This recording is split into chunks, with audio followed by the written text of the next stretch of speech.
Alrighty guys, so I'm out here, little continuation of my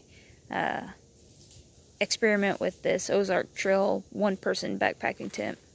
This tent comes in, it says its shipping weight is 3.4 pounds, but I weighed it and it came out to 2.9 pounds. So that's pretty darn light. It's 7 foot 6 inches by 3 inches wide. Fiberglass poles that just clip into place. That's pretty easy. It's got water resistant fabric, taped seams. It's got a 40-inch center height when you sit in it, and that's really nice because their other single person backpacking tent was made more like a bivvy, and I found that to be kind of claustrophobic. So this one you can actually sit in and maneuver around a little bit, so that's nice, especially if you're caught in some rain or you're just holed up in there for the day. So I was pretty happy with that. I can hear a little rain right now, actually. And it's got this tub style bottom, and I didn't set this thing on a my dogs are walking around. I didn't set this thing on a ground tarp, and you should always do that, but I just wanted to see how it would perform without it, just in case. And it's got these standard metal stakes. You could always swap those out for some, I think Walmart sells some of their brand aluminum stakes for like 88 cents, so you could swap it out for those. Of course, peak ventilation in the back that's just tied out with a little guy line. But yeah, it did rain on me a little bit. Not a lot, not a heavy storm, but it did rain a substantial amount. You can see it's pulled up on there a little bit. What I'm actually going to do, I have to get going here in a minute because I work, so I've got to get going. But I'm going to leave this up all day because they're calling for some storms. If you see, the sky is pretty overcast. They're calling for some more storms in the next couple hours, so I'm just going to leave this guy up all day and let it rain and then come back out and check it out again later and see how it held up. But yeah, we're going to get inside and check it out, show you what it looks like in here. And then it's got these nice zippers, but then it's got this Velcro down business here to help add, I guess, for the wind and stuff, and to add a little extra layer of waterproofing. So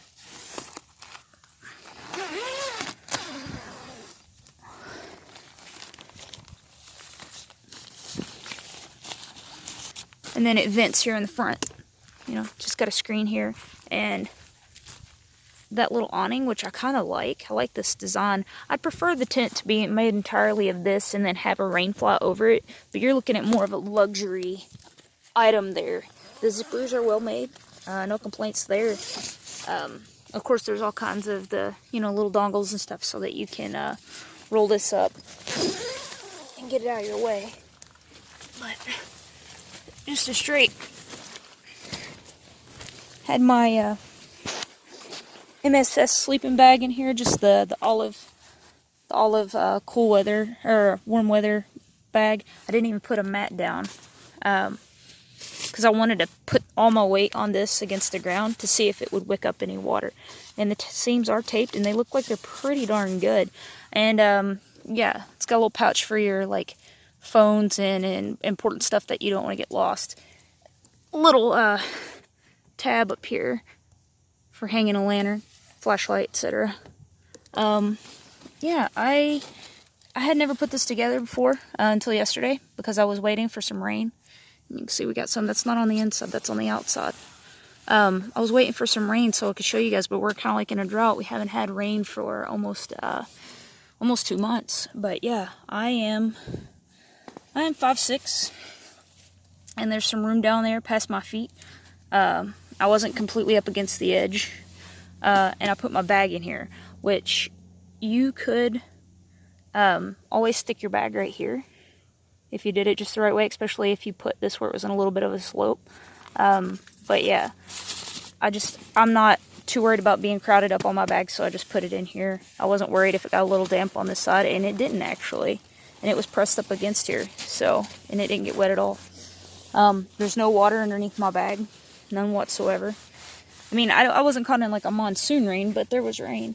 And there's plenty of room above my head. So I think, you know, I'm an average height female, and I had plenty of room to be cozy. So, you know, for me, it's fine. But for a larger male, maybe if you had a lot of gear, you'd have to make some arrangements to keep your gear outside. But yeah, overall, I'm super impressed with this guy for $27. It was $26.96 before tax, and you can't beat it. The only thing is if you had a big robust pad, like one of the really big luxury pads, which if you had something like that, you're probably not going to be sleeping in a $27 tent. You might, if you're a tall guy with a mummy bag, a big puffy bag too, you might get up against the sides, and that might pull some water in. But the way this bottom's made, it did really good. So, you know, you'd probably be all right, but that's the only thing I would keep an eye out for. But yeah, I put my full weight down on this bag, bearing it into the ground, and it did not wick up any water whatsoever. So I'm pretty happy. But again, I'm going to leave this out all day and see if it rains a good bit more, storms, where it's actually calling for a storm, and we'll see what happens. Howdy everybody, I'm just back out this evening to collect my bag and my tent and my sleeping bag. Everything in there is perfectly dry. We didn't get like a proper like rattle the walls thunderstorm, but we did get some decent showers this morning off and on for about 4 hours, and everything in here is great. The wind did kick up, nothing frayed on it, everything stayed in place. I mean, it's so nice for 27 bucks. I'm really excited to get out and put some actual miles on it and use it. So final thoughts, get yourself one. For 27 bucks, you're not going to beat it. Especially, or maybe say you've got like a friend or something that's wanting to dip their toe into camping, backpacking, bushcrafting. This would be a nice gift or something. This is a nice little tent. You know, tent camping over tarp camping, you get a little bit of a sense of protection. You know, I mean, when you're just getting started, having the walls around you feels safer than being under a tarp. Especially when you hear like coyotes or you know, a really large raccoon or something, or a skunk or something skirt by. This gives you a little sense of security. So for 27 bucks, it's definitely worth the investment. Anyway, I want to thank you guys for stopping by and joining me today. Take care of yourselves. I hope to see you again next time.